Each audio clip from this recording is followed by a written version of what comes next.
Scotty? Who's Scotty?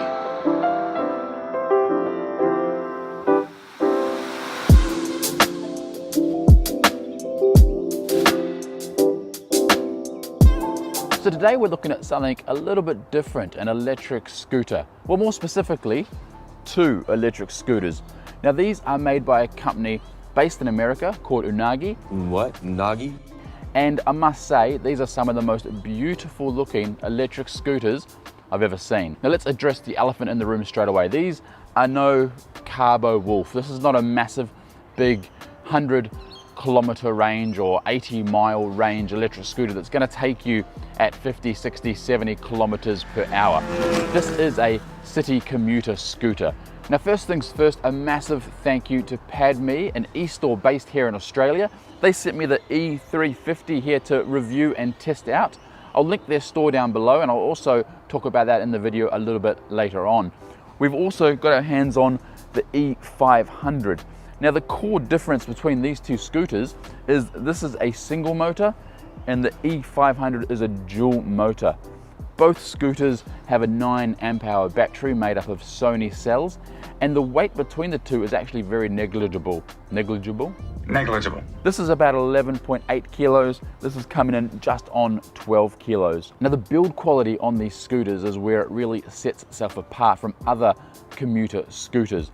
The stem on the scooter is a Japanese quality carbon fiber. It's the same carbon fiber that you see in some of the SpaceX rockets. And the deck has been machined out of one single piece of aluminum, or aluminum for our American friends, and it has an inlaid silicon mat for grip. The tires are a puncture-proof, airless, made in-house tire, and I must say, I've ridden a lot of airless tires or honeycomb airless tires on electric skateboards, and these ride completely different. I actually wonder if there is a possible crossover for this type of tire for an electric skateboard, because this does not feel like any airless tire I have ridden before. Really nice grip, and it actually adds suspension to the ride. Now let's move on to the control center of the scooter, the handlebars. Now again, a beautiful piece of machinery. The handlebars are made out of a single piece of magnesium alloy with a really nice, really easy to read heads-up display. Depending on which model you get, the E350 or the E500, you can double tap the center button to toggle between two-wheel drive or one-wheel drive mode. A single tap on the center button will activate the headlight. On the left-hand side of the handlebar, you have a silky smooth electronic brake. On the E500, that is front and rear braking. On the E350, it is a rear brake, but you also have a passive or a foot brake you can use for additional control. The last two things we're going to talk about is its foldable design and its motor. The one-press stainless hinge design on the scooter makes it a dream to quickly fold down and lift up. You don't need to worry about a lock at the end of the handlebar. Once you've folded it, it locks into position and you can pick it up with one hand and carry it into the cafe or your place of work or home or whatever you need to do. It's really simple, and it's so nice to be able to do it just with one hand. Now, of course, the most important thing, or what I believe the most important thing, the motors on these scooters. In the E350, you have one 350 watt in the rear of the scooter.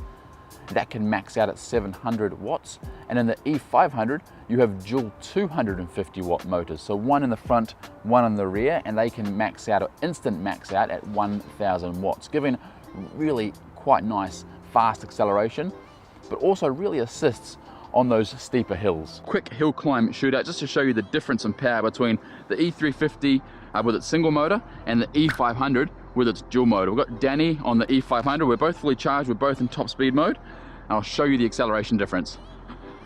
Now you can see the hill there. It's not very steep. It's maybe 12%. Here we go. Full acceleration. Go for it, Danny. And you can see he is pulling away. I may not actually make it. I'm gonna have to kick to get up. But this is exactly what I'm saying, where this is perfect if you live in a flat area. Whereas you can see Danny is having no issues with the dual motors going up there, whereas I am kicking. Woo. Both scooters have a max speed of 25 kilometers per hour, but can be unlocked to a hyper mode or a higher speed.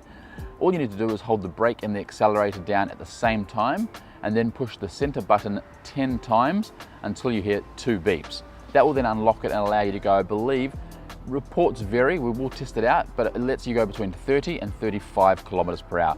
But of course, by unlocking that, you could breach some local laws, as here the max speed is 25, so I suggest you only do that on private property.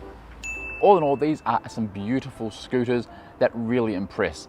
The unboxing experience also matches the beauty of these scooters. The first thing you notice when you open the Unagi box in both models is a quick start guide with a QR code. Now, when I first opened the E500, I discarded that. When I opened the E350, I thought, let's take a look and see what they actually rate as being important. I can tell you right now, the quick start guide on this scooter is actually really good. I think there's 3 or 4 really quick, simple tips to build the scooter and to get started. And honestly, the very first tip helped me a lot, and it makes a big difference when attaching your handlebars to the scooter, so make sure you check that out. But to summarize, guys, as I said, this is a beautifully made scooter. Lots of people refer to it as the Tesla of scooters or the Apple of scooters. It's just beautifully made. Everything's well thought out. Every single part they've used has a purpose. It wasn't just picked off a shelf. A lot of the stuff is made in-house, and it's just, you can really see the attention to detail in the way it handles. So who are these scooters for? Well, the E350 single motor is perfect for that last mile commuter, somebody who's probably medium weight, definitely under 100 kilos, that doesn't have many hills, that wants to get pretty good range. You know, when I say pretty good range, let's say between 15 to 25 kilometers. The funny thing with the single motor is you actually get better range because you're powering one less motor off that 9 amp hour battery, and it is a tiny bit lighter. The E500 on the other hand will definitely suit someone closer to that 100 kilo mark, but also may have more hills in their town. It's nice that you can toggle through 2-wheel and 1-wheel drive whilst moving. My one little gripe with the scooter, and honestly I was surprised when I discovered this one because everything else is just so well thought out, and that is the horn. It just doesn't really get anyone's attention. It's very quiet. The E351 is actually quieter than the E500. I mean, it could do its job, but I think it could have been louder, or I would have gone with just some sort of passive bell design. So guys, let's end the video there. Don't forget, if you are living in Australia and you want to get some scooters or e-bikes or anything, if you're interested in getting one of these Unagi E350s or E500s, check out Padme or Padmai. Again, I'm not sure of the pronunciation.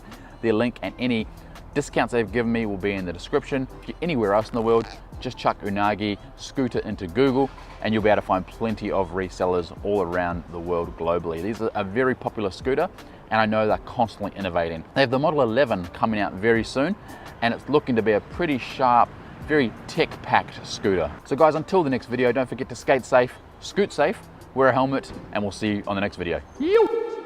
Scotty. Who's Scotty?